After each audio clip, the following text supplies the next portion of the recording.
Hello, everybody. This is Pastor Shino here at Every Nation New York City with my dear friends, good friends, men that I've walked with. I know well over 15 years in Tennessee. We got Pastor Brock Lillis. He's the senior pastor there in Murfreesboro, Tennessee. And also got Dr. Delvin Pikes that is in Brentwood, Tennessee. The theme of the Black History Month and what we're talking about here in New York is Black influencers. From a biblical point of view, God doesn't look at the appearance of a man, but he's looking at the heart. You think about Dr. Martin Luther King, and something he said was that he didn't want to be judged by the color of his skin, but by the content of character. I know you men have a unique story that just how you two came together, got to know each other. I grew up in a small town in Mississippi called Philadelphia, Mississippi. And most people don't know about that town, but they do know about the movie, historic movie, Mississippi Burning, the movie about the civil rights activists who came down to try to produce some sort of change, but never made it out of my hometown.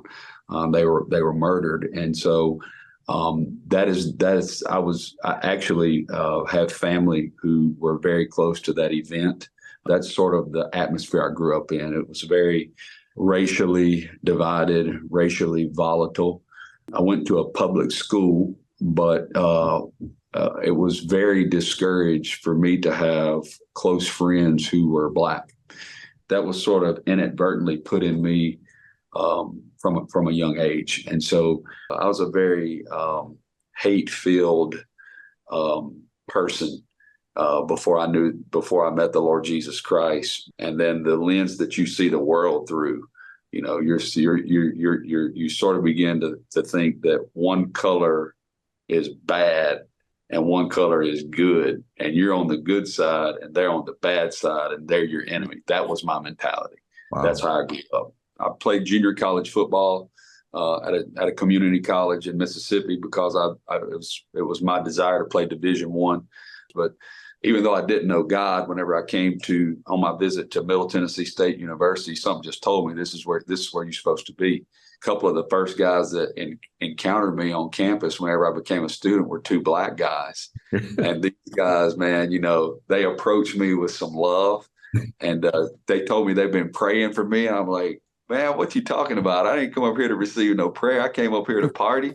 And it's two Black guys. And, you know, coming from the world I grew up in, it was just sort of in Mississippi. It's like, you know your side, I know my side. Let's don't try to do anything different except play a little ball together. Yeah, that's it. But these guys were coming over to my side, man. They were approaching me, and you know, it was Delvin Pikes and another teammate of mine named Hansford, and man, they were on a mission. And I thought my hardcoreness and meanness would stop them from really wanting to be my friend. But man, they just kept on showing me love and kept on, you know, talking to me about the gospel.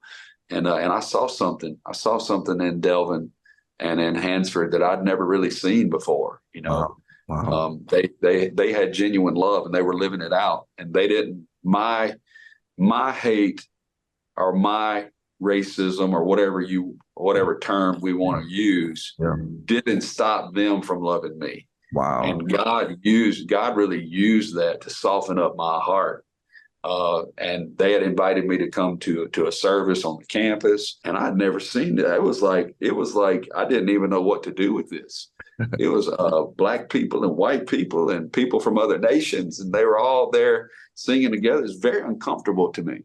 Wow. And but God used that visual to bring His presence into my life. And the first time I ever showed up to this kind of church on my campus, I heard the gospel and got radically just changed by Jesus, radically saved by Jesus. I saw my need for Him. I saw the rebellion I was living in.